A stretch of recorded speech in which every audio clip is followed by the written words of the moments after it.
you an email. Hmm.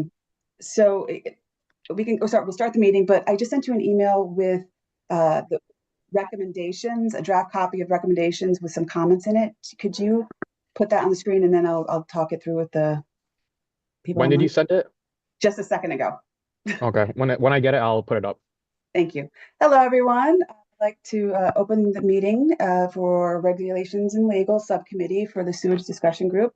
I sent you guys out a really draft of what we had talked about. I think it was last week or so. I sent the email over to Peter, but I'm not sure if you got it yet. I think my emails might be going down. Did you all receive the draft? Yeah. Yes, I've received it yesterday. Thank you. Yes. Yep. Sorry. Crazy busy. And so what I did, Rob, is I took all your stuff. I took some of our stuff, wrote it all together, and I did throw it through real quick just so I can format it. I've never done this type of writing before. So when I've seen short and sweet to the point is helpful. These are just ours, not the other two groups. And I kind of wanted to talk to you about why I did what I did. The first part is, and we had started briefly touching on this with Bob, is the licensed installer part. Having some continuing education or even more robust beginning training. But I think that conversation really needs to happen with Kara, and that I know Bob Smith does work with Kara a lot, or actually teaches a course, so that's very helpful. So, what are you guys' thoughts on that? Just on the septic licensing part, the septic installer licensing portion, because I didn't write anything in the regulations because I really wasn't sure how we wanted to tackle it, if we wanted our recommendations at all. Anyone? Where was that addressed? Sorry, in the document? We did not. I did not put Oh, that in there. So we talked okay. about it last week. But that was that. There's two things I didn't put in there. That as well as the soil training. I wasn't sure, Miriam, how to go about the septic license installer because we spoke about it, but we didn't spoke about it in depth like we did with the sanitarians. Mm-hmm. Bob Smith over here teaches Kara, so Yeah. I'd like to engage some conversations. Go ahead, Tom. So I think I'm going to say maybe what Rob Miller's about to say, maybe Rob, is stick to our mandate. We were given a bunch of things to accomplish. I think this is a very, very worthy goal, but I'm not sure how to slice it in. Similar to the soil science thing, how to slice it into exactly what we're doing here. But maybe I'm not in the weeds enough. But if you guys feel differently, chime in. I Go agree. ahead, Miriam. Yeah, I was just going to say, I think we want to kind of think about this in terms of prioritization. If we wanted to add longer term goals that, the legislature may continue once things are kind of off the ground, we certainly could do that. I will say that adding a licensure category definitely takes a bit more time because that's associated with another bout of regulations, which would take some time to develop. So I don't know that that's necessarily achievable in the short term, but certainly something that could be included in a longer term recommendation. I don't know. I apologize. I wasn't able to join the meeting for the full time last week, so I missed that conversation. So happy to touch base with Dante to get a sense of like if the department um, thinks that, and to also talk to Matt and our deputy if that's a licensure category that we would agree is necessary. But I think it's probably a longer term goal and we want to prioritize our recommendations here. Miriam, it would have definitely been a long-term goal. You're absolutely right. Great. Because we started talking about the sanitarian versus installer, and that's kind of where, where do we want to prioritize? Tom, you had your hands up before, and I know Rob as well. She covered it. I basically was going to say, and should have said, if we can put this in our long-term goals for further discussion. But yeah, thank you. Excellent. Rob? I was just going to clarify, just to make sure we're on the same foundation here. There's an existing licensure structure already. We're just talking about continuing education, right? Mm-hmm. Okay, thanks. So are we comfortable with putting it perhaps at the end with continuing education as a long term to look at, just like the other item that we put for long term? and actually probably will be talked about if that does happen in that group, that long-term goal would probably be covered. I can put a couple sentences at the end of this, including long-term, maybe as examples as such, being looking at continuing educations for septic installers, as well as encouraging soil scientists for, as encourage, we didn't say we wanted it immediately or exactly what level, more of an encouragement thing. I could put that in the short term. And as far as the long term, I don't know how you guys feel if we just want to keep it encouraging. I think Dante had a good point of, do we have enough soil scientists to tell every person they need to get it for a certain type of project, or would it, stop develop or, curb development, trying to get that kind of expertise on the ground? But I would like to hear what your thoughts are, guys. Tom? So the modification, and I said this in one of my notes, the modification of the areas of special concern could tie in that requirement for a soil scientist, which is already a defined term elsewhere. As far as how available soil scientists are, I started giving this a little more thought and actually spoke to another soil scientist about this. And although that we are scattered and somewhat few right now as professional soil scientists, there are lots of people, Rob Miller, for example, who qualify as a soil scientist and aren't practicing soil scientists. It doesn't mean that you have to go out and get a private contractor. There are many people within the industry that are qualified or have this title. So finding a soil scientist may not be as hard, and giving it some more thought about, gee, you get a phone call, I'm doing test pits, they're never tomorrow. They're always next week or whenever they're scheduling these. We're talking about probably a 2-hour endeavor on a contractor or professional's, schedule. It seems to me that is doable. And furthermore, I don't think this is going to be an everyday occurrence. You're going to be looking at situations that are exceptional, and especially if you write it into the areas of special concern. So I don't think that it's going to be an overriding burden on either the soil scientist or the developer in those areas. That's my point, is it's only in those areas. So go ahead, Bob. Well, and I would agree with Tom, and I think we have to look at this in two separate pieces. On new construction, I'm assuming most communities, we do in Bethlehem, require that a soil scientist go out and map the wetlands on the piece of property to be developed, whether it's one lot or 100.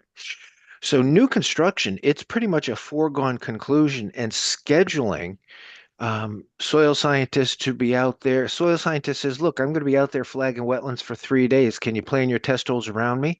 Absolutely. I think that's pretty simple.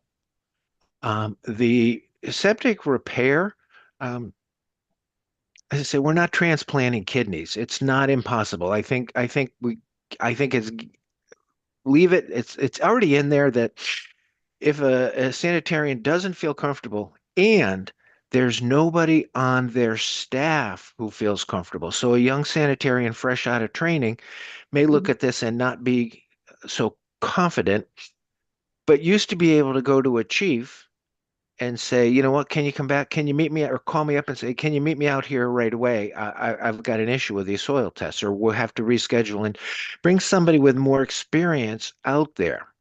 And that may be a way to circumvent the requirement for a repair. But there's been a mass exodus amongst districts and departments of experience. Yes. No, you're right, Bob. And I think that's where, having the recommendation of soils training, soil morphology at the very beginning is very important. And I hope that and continuing education, we won't feel as uncomfortable in certain situations about soils. You guys left the field. You left Rob and I in there, and we do need more. And I do think that's going to happen. Training. Go ahead, Tom. Yeah, here we are. And here, that's true. We got you back. So, how do you, again, so do you want me to not put it in at all? I'd like the group's opinion on this, or should I put it at the end for new development is suggested to have a soil scientist and areas of special concern with new development, or just leave it alone? And then that's fine too. Go ahead, Bob. I think of it. Oh, go ahead, Bob. As I say, I think we absolutely have to write it into the regulation, so that we get uniformity throughout the state of Connecticut. And that if we know, let's pick easy numbers, perk rates 45 to 60, got to get a soil scientist.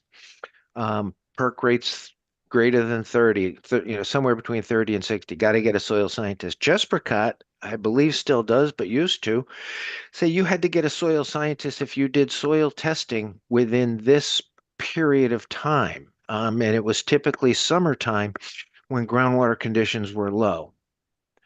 So some communities are already used to this. Yep. East Shore Health District, I also believe, do that for new construction. Those are the towns next to us, Branford, North Branford, and East Haven. Go ahead, Tom, you had something to say? Well, I very much like what Bob has to say. Rewriting regulation sometimes comes at a time cost. Maybe education of the directors and the sanitarians, the fact that areas of special concern can be identified currently.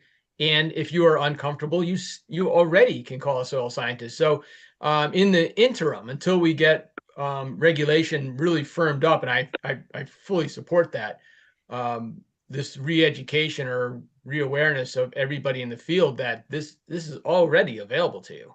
And if they used it more often, people would get more used to it.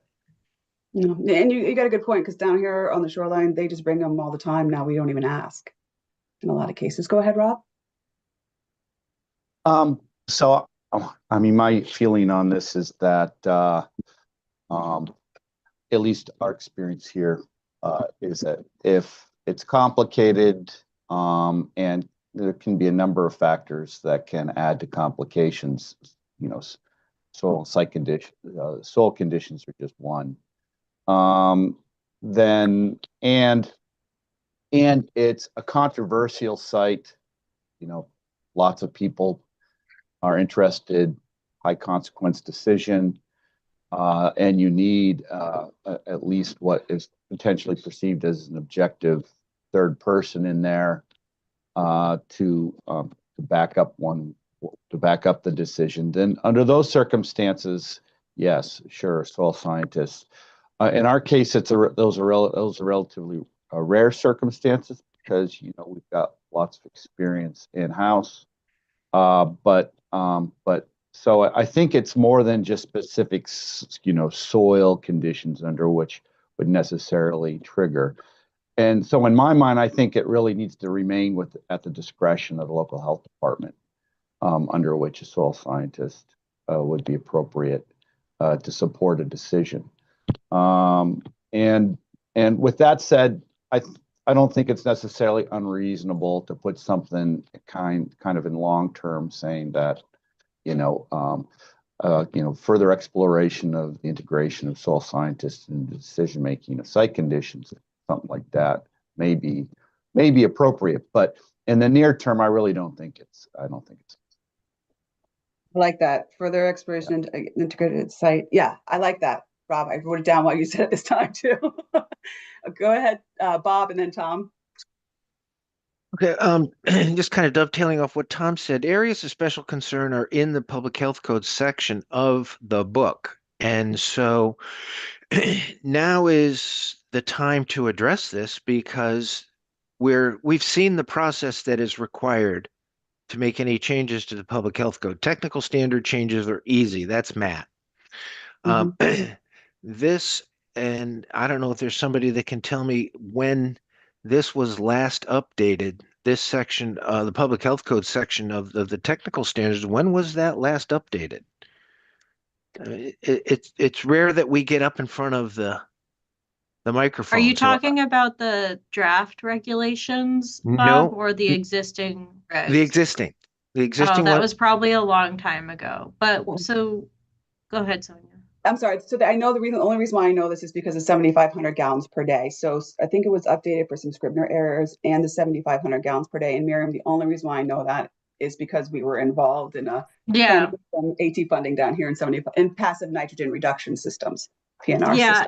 Well, I don't actually know that I think part of the challenge is that I don't think we made the regulatory updates when the change happened for 7,500 gallons. Okay. So part of the changes that we're making now. So I think the last time it was changed was whenever we made it Oh. 5,000. So Yeah. And You I'm wanna not, say? I'm according to not the sure book, that we have, yeah. forgive me, that was July 1 of 2017. Okay, Yeah. so then maybe it was updated for 7,500. I'm It not was No. sure. and minor. There was No. minor Yeah. things and yeah, that they didn't It agree or something like that. I remember Right. talking to Bob about it. But those changes, they were updated, just that they never reprinted the book. There was an asterisk, Okay. and the asterisk said it used to say 5,000, now it's 7,500. So it's probably a technical edit. So there's like amendments that you can do that I think are a bit more streamlined than like actual regulatory changes. I would That agree, might but have been. if we go back to the original concept of should we throw this into areas of special concern, if this thing hasn't been addressed since 2017. So I think, Bob, it would be better to reference the draft regulations because that's kind of where we have intended to go. Because that might be a better reference point than what is in place right now. Right, but we can add to the draft regulation. Yeah, yeah. And so maybe I'm not making myself clear. If we take this concept of a soil scientist is required in the event of a perk rate of 30, and I'm picking a number, 30 minutes per inch or slower, anywhere from 30 to 45 or 45 to 60, either of those two categories, area special concern, soil scientist required, and put it in there now. I would piggyback that, Bob, with less than 5 minutes per inch soils or less Oh, than one, depending, because excellent idea. or Excellent the idea. opposite. We Too actually both. fat, I shouldn't say too that. fast or too slow. Mhm. Too I fast or agree. too slow. Thank you. Yeah, we And don't as have a that soil, problem. well, welcome to my world down Yeah. here. So I hope talking to the soil guys, you guys, would those two perk tests kind of say, oh, timeout, sanitarian, we really should have a third party come in here? Would that be a good indication? Why I have my hand raised, and the instances of human transported material, because we have a lot of instances where you filled over a wetland or you filled over something, and a lot of people are scratching their heads, and you can get a soil scientist in for that too. That's excellent. And that's exactly one of the issues with the human transported material. When you have sandy soils on top of sandy soils and no original topsoil, you can't tell what the transition is because you have sand blowing all over the place. And this is a big thing that happened during Irene and Sandy. Areas just got completely covered in. Now, is that independent of man's action or not? And that can literally stop a project completely. So yes, human transported material, if there should possibly be, if there's any question of human transported material, a percolation less than 1 minute per inch or 5 minutes, however that is, and something that's higher than 40. I mean, I don't, I'm talking to the regulators here. I don't know if Jim King's still on here or not. Jim, are you still here? Can you weigh in on what you think? Because as a proprietary owner and in the field in general, what do you see out there? No, I actually feel that soil scientists need to be brought in more. I was a little bit harder than what the group was going on. That's why I was kind of holding my tongue.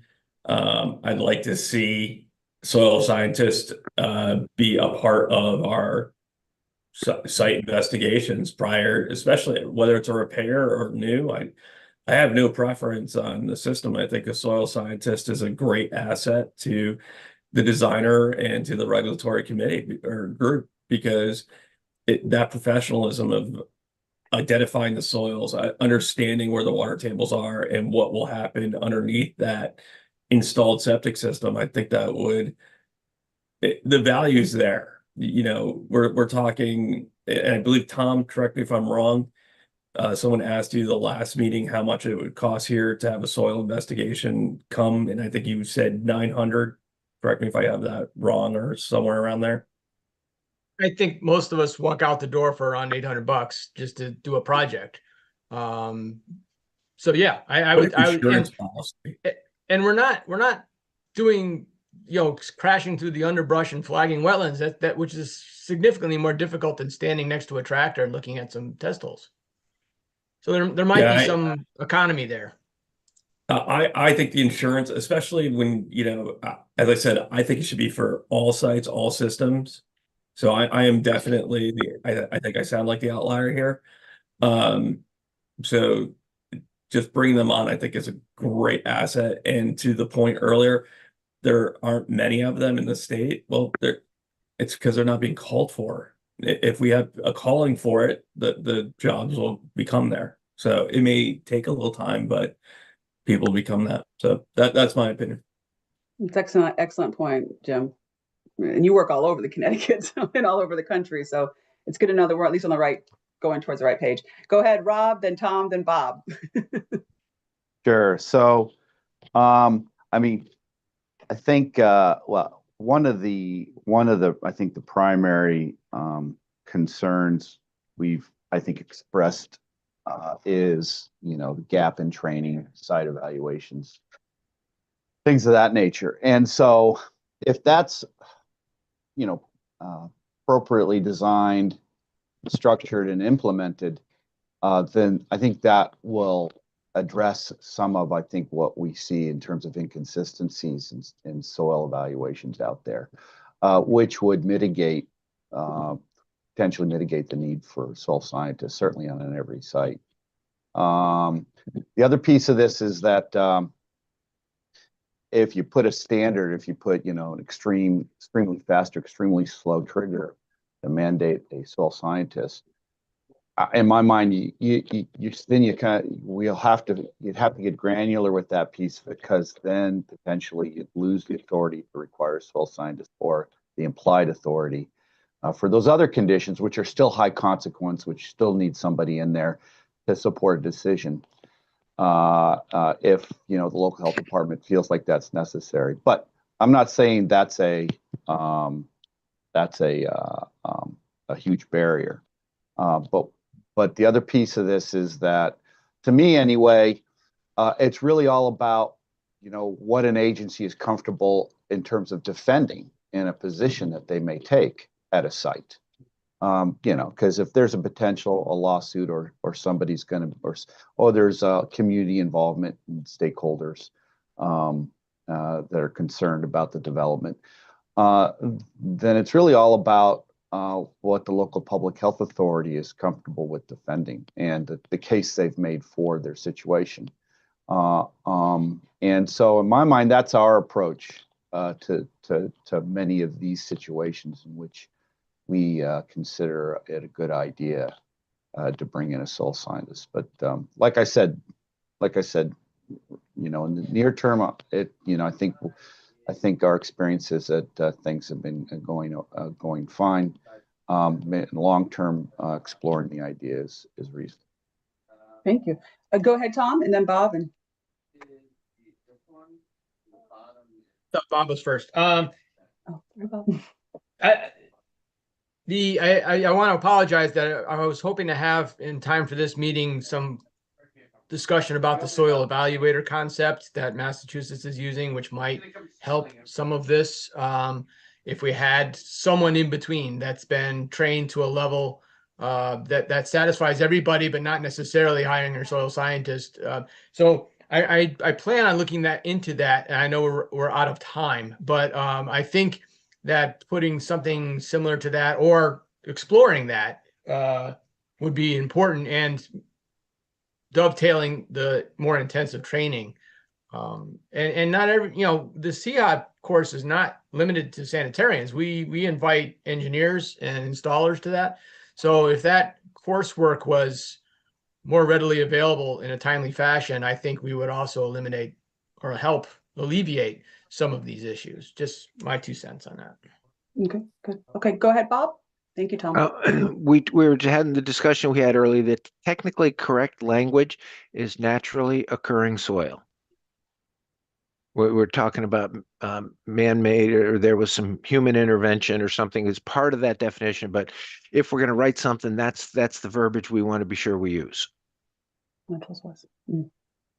What about something that's a little bit in the middle?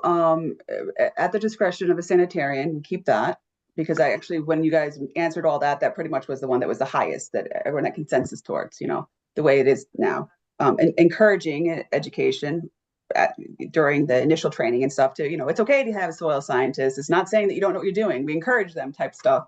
But long term, or even if you guys want to do it now, was on top of the soil scientist at the discretion of the sanitarian, we can either put as suggested because soils are less than 1 per inch or over 40 minutes per inch, or having when a less than 1, more than 40, or at this discretion of a sanitarian, and or whichever, however you want to say it.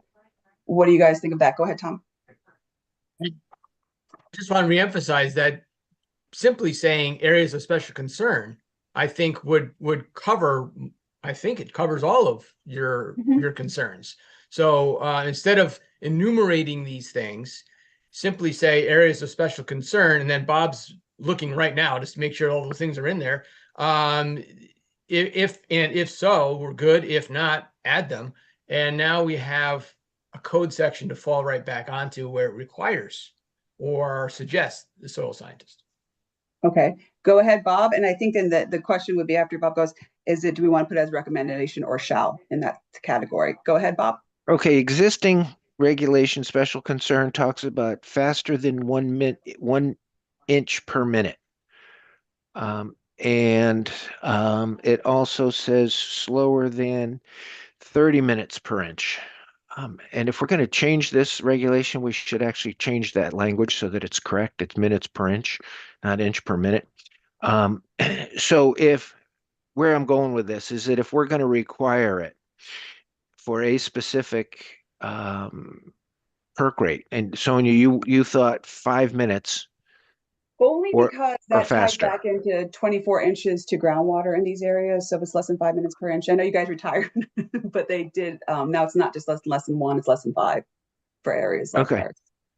So if to Tom's point, if we just want to take and change the existing regulation that says a soil scientist shall be required if you are in an area of special concern, then we should look at section A, that talks about less than 1 minute per inch, and change that to less than 5.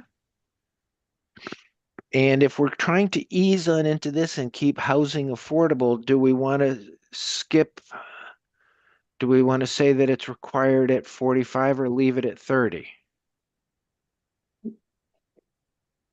I would go for us, I deal more with the slower soil. So I'm going to go with Jim and then Prop because I don't know that. My comment is I would actually go for less than 10 minutes per inch. I see that is one of the tightest, or there's one of the fastest soils with our ELAs that we have in the state. Those are very small systems, and any soil misstep there, you could have problems with those systems.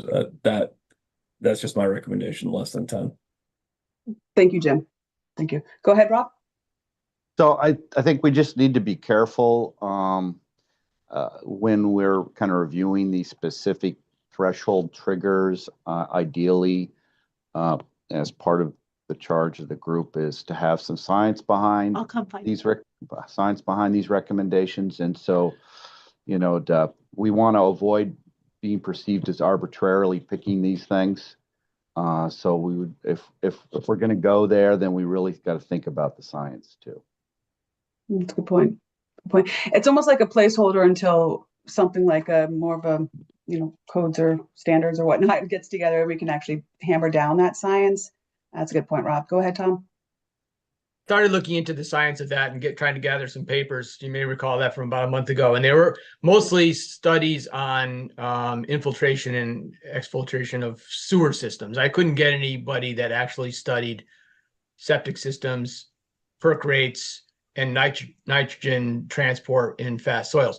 But we already have the backbone in the current code with the numbers that Bob just quoted. So I would say if we don't rock the boat too seriously and just go with those numbers for now until we get some firmer science, if there is any, to back us up as far as what other numbers.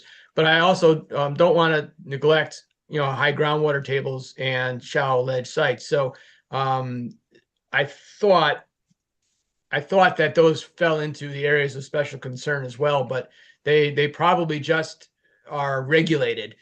So if you wanted to call out some areas, put in other areas of special concern, such as shallow to bedrock or shallow groundwater, that would be a modification to the definition that would be helpful in getting, if you need the soil scientists out there.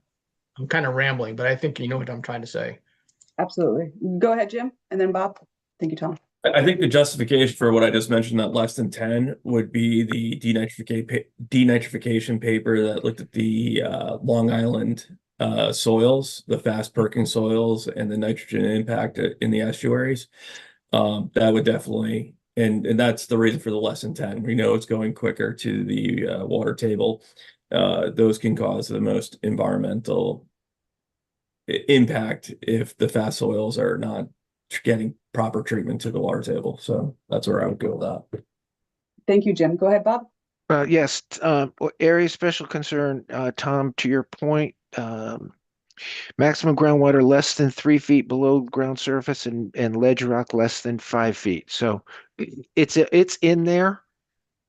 It's a confusing point to new students because they say, well, wait a minute, I have to be 4 feet above ledge and this thing says 5, or I have to be 18 inches above maximum high ground and this says 3. And it's the simple explanation is no, it just requires a little bit more attention. That's why it's in an area of special concern.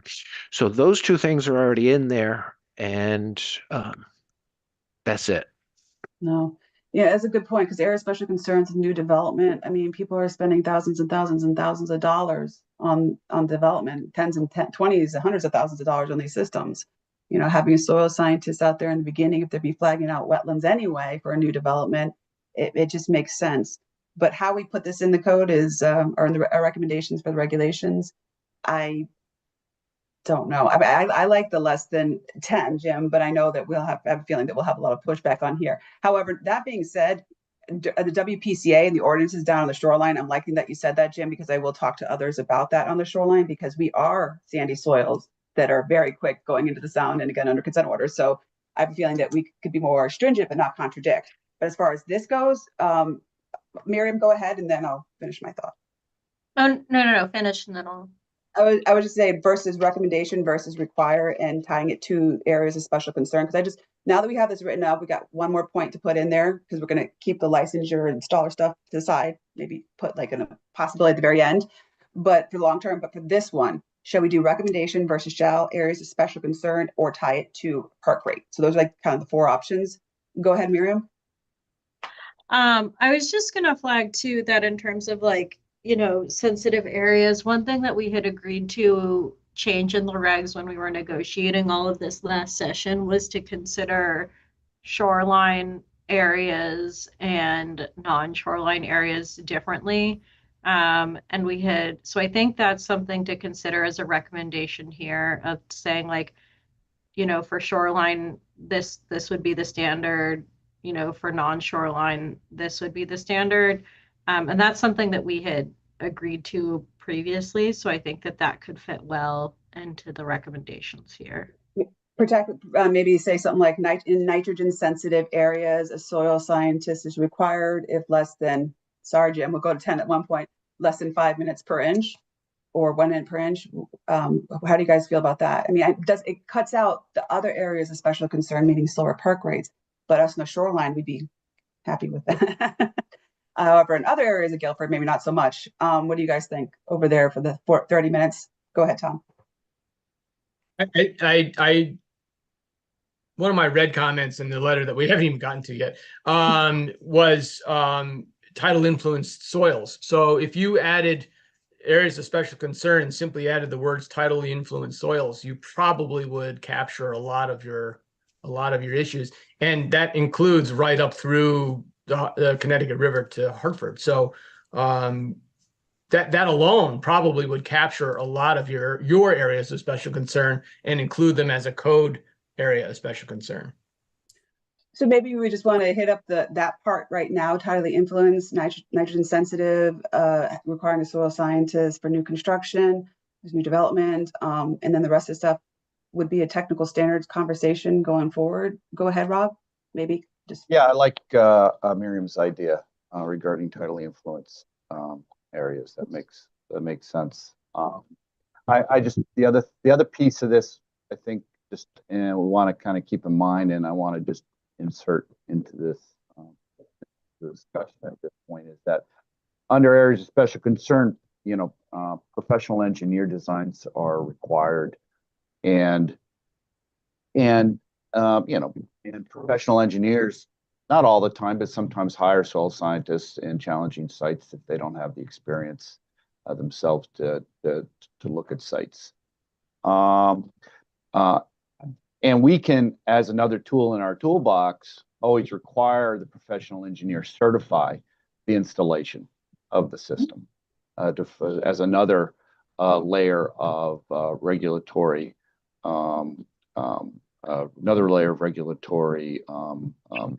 assurance that the system is there. So just want to keep that information in mind, because imagine that adding a soil scientist requirement will obviously work against the argument of affordable housing.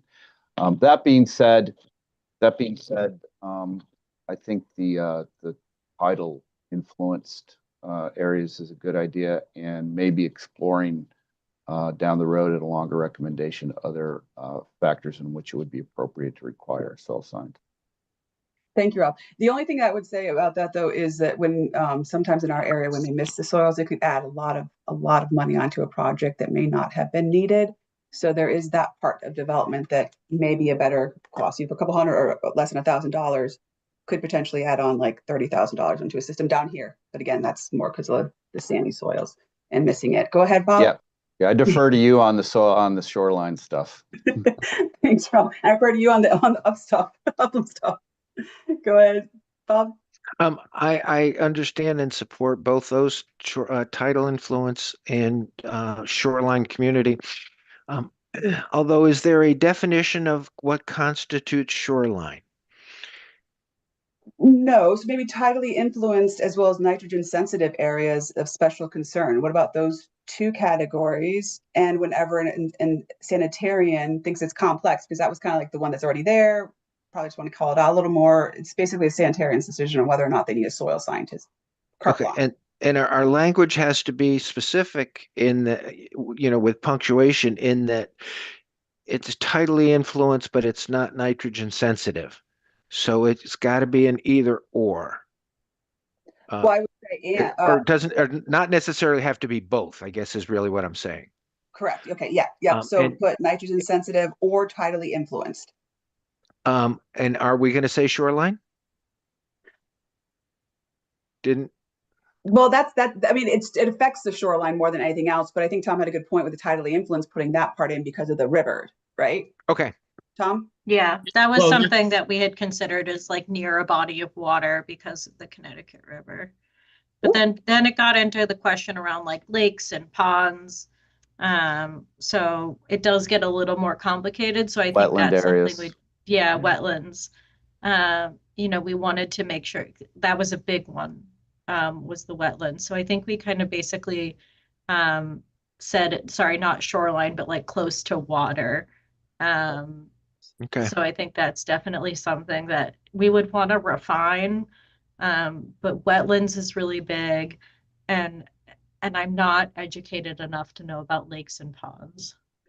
So I believe in the nitrogen area, they're trying to do that. Like that's the definition, the nitrogen sensitive area definition. I'm hoping that they will nail that down with what Miriam just said. Go ahead, Tom. The definition, the state definition of inland wetlands includes tidal areas. So you could just reference inland wetlands as defined in 22A- blah blah blah, whatever that is. I should know it, but I don't. You can throw that in as a definition that's already established. And I'm disappointed, not disappointed, but I wish Dante was here, because she usually chimes in and tells us, you better define that. And I think that's a really important on her behalf to say, you better define that. So don't start throwing in nitrogen sensitive areas unless we have a definition somewhere else to reference.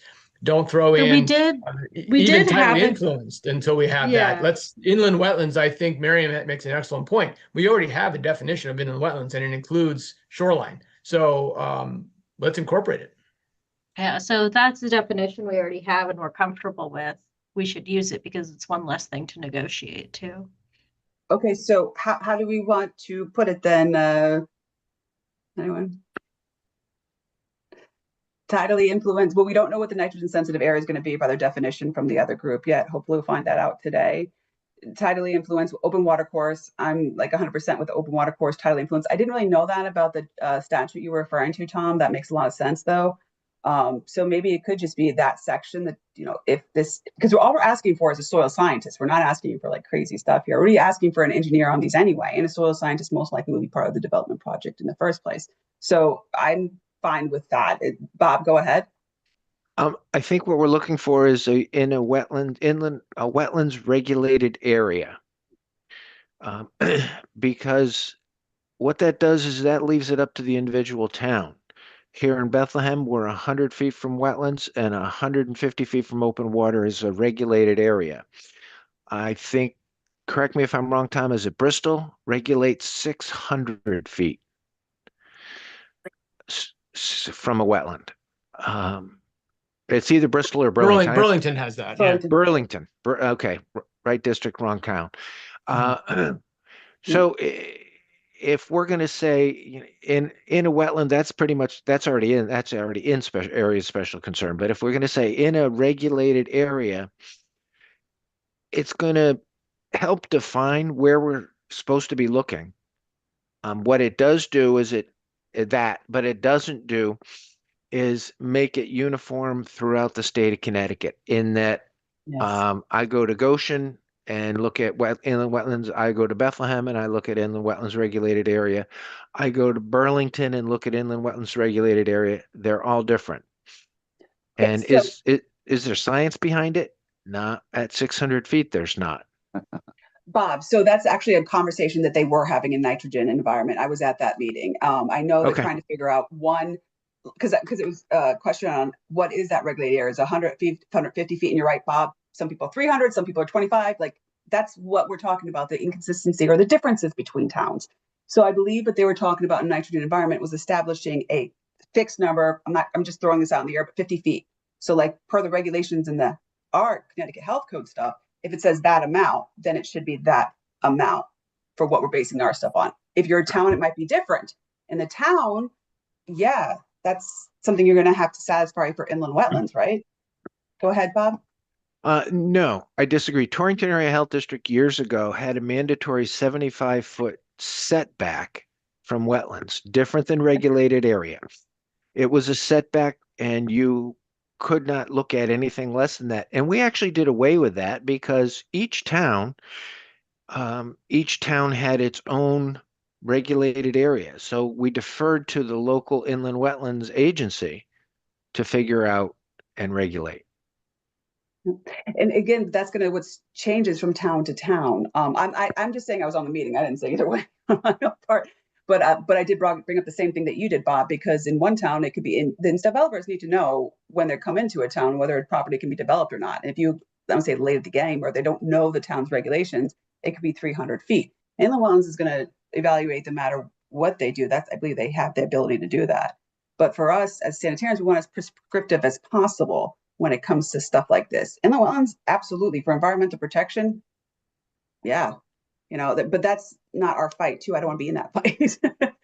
I don't know what they're going to do, Bob, on that either, by the way. I'm just saying that's what they were talking about. That if you're like less than 50 feet, and I believe the context was this, if you're less than 50 or 100 feet to an open water course, then it would kick in that nitrogen calculation for like the big one for deep, that kind of thing. Because when I asked, well, what does that mean for repair, or if you have to be a certain distance away from a water body, is it going to be different? And the context they were talking about was just for nitrogen and the calculation for nitrogen. What we're talking about is a little bit different here. I don't know. That's a good question.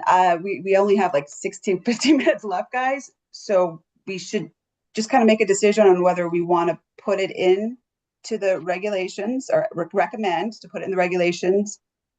Yes or no from everyone. I think the other thing you can do is that you can say if we don't know exactly what direction we want to go in, you say regulations should consider XYZ. So that's another way of like, if we want to continue the conversation, but we need to put something down and we know we like, this is the general direction we want to go in. So we could say regulation should consider, and then for example, we could put a couple of those things that we just talked about, the fast soils, Yeah. the slower soils. What do you guys think about that? We're good? Yay, okay. And then we took out the installer part. So this is what it is. What we're reading right now is pretty much, like I said, I took Rob's information. Thank you, Rob, for sending it. Took a bunch of our comments or whatever we've been talking about, threw it into one thing. I definitely threw it through AI, but then I redid it, looked at it again, and kept on, watched the video and kind of try to go by that. Go ahead, Rob. Just a couple of quick comments on the draft document. Were we going to include the recommendation regarding final decision database? So it was like 100% like they're going to do it anyway. Miriam, please Okay. correct me if I'm wrong, but it was like, I think it's a funding thing really for them. Yeah. Okay. Because from what Dante said, it wasn't just for this, it's for like a lot of things. And Rob, you and I both know we need that Okay. desperately.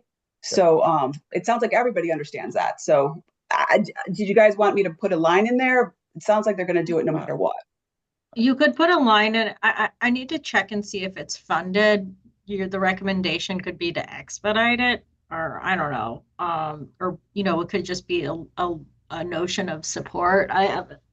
Dante's more in the weeds with the program on the direction and timelines. So Okay. Well, if you think it's helpful or moot, it'd be good to know Yeah. one way or the other.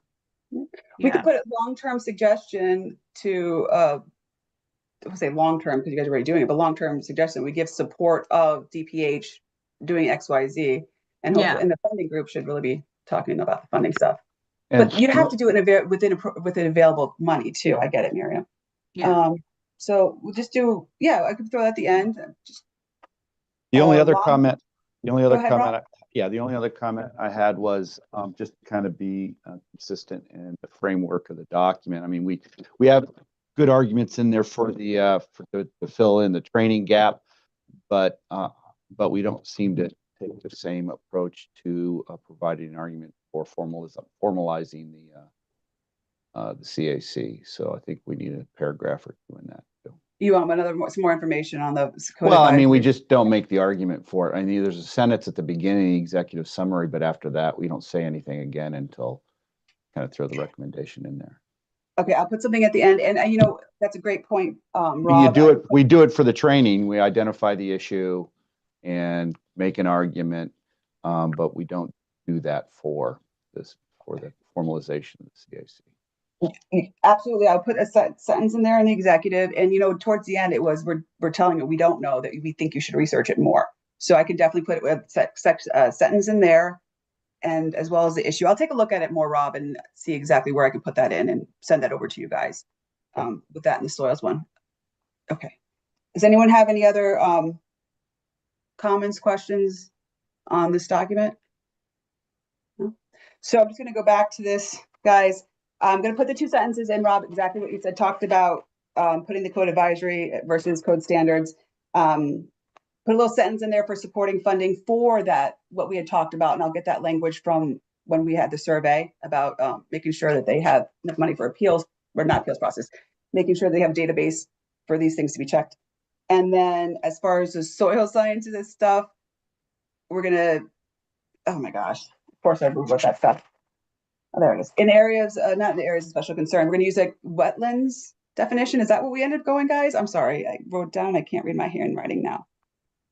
Spheres versus conspiracy lesson. What did we discuss? What did we decide on that? I'm sorry. We're going to reference the Connecticut General Statute that talks about the definition of wetlands, and then use a wetlands regulated area for soil scientists. For soil scientists, right? Okay, and then at the discretion. And it's always at the discretion, correct? Just a sanitarian.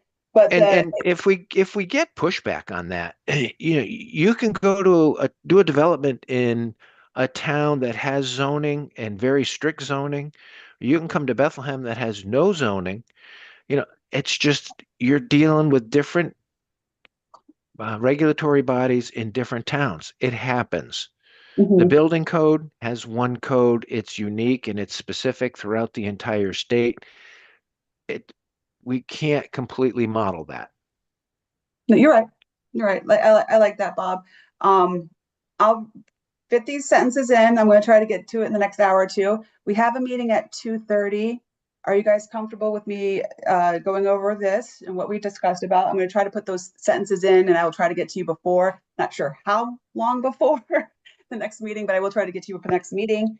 And Yeah. after that, go ahead. I know you weren't available, Miriam. I'm not. That's like Yeah, I just want to, Dante will send you an email later, but I think on the code advisory committee, we generally feel comfortable with formalizing it. I think we have not been good at it, but we are technically subject to FOI laws with the code advisory committee. So we'll make sure that that is a priority for us to bring that into compliance and make the meetings more publicly available and posting documents and everything. That's something that we're going to do outside of legislation.